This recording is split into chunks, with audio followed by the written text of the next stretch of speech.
Now, I love it when people bring cake into the office, but Caleb, we're being told that's not a good thing to do. I have found for you two the most miserable person in the world. Her name is Susan Jebb. She is the chairperson of the Food Standards Agency in the UK.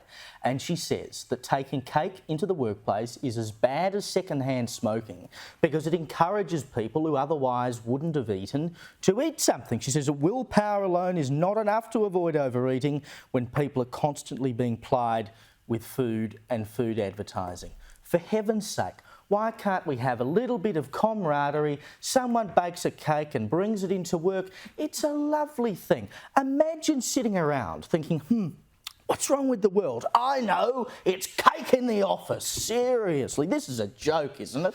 You can't use plastic cutlery, you can't cook on a gas cooktop, you can't eat meat, now you can't share a birthday cake at the office. I mean, the difference here is so obvious as to be almost not worth saying, but if someone's smoking, you don't get to choose whether or not you breathe in that air. But if someone's eating a cake, I do have the ability to exercise personal volition and choose not to consume the cake. I think Susan Jebb here is trying to speak up on behalf of people who don't have that self-control, James. So clearly we are now the guardians of their waistlines. You are personally responsible. Feel the weight of that, pun intended. I mean, very good. This is the way that the world is going now, isn't it? Where governments increasingly are treating us like imbeciles who are incapable of making wise choices, and so they need to implement more and more rules and regulations so that we are protected from ourselves. Unbelievable.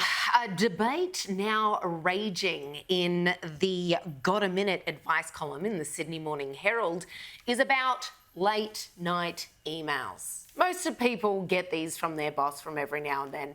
Some of you may know some constant offenders.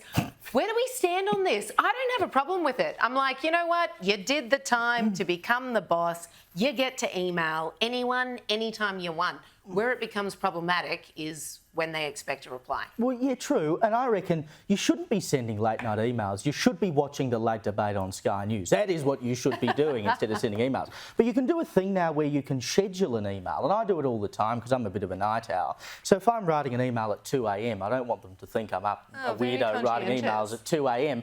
And you can schedule it to send at 7 a.m. or 8 a.m. Why not just do that? Now send it at 2 a.m. It's such a good flex as well. I am working at 2 a.m. and I want everyone to know. The silly thing about this is that the people who are complaining about their boss sending an email at 2 a.m. are the same people who spend hours in the office checking Facebook and Instagram and Twitter every 5 minutes. I mean, the world has changed now, and I think good bosses realise that if they send an email at 3 a.m, staff members probably shouldn't be checking it at 3 a.m, but good staff members also recognise work happens outside of 9 to 5, and there's got to be a bit of give and take on both especially if you're the boss. Yeah, probably a little bit, but I just don't think it should be a habit, though, because, you know, you've got the notifications on your phone and it's very easy to slip into that, you know, if I get an email, I must do something about it.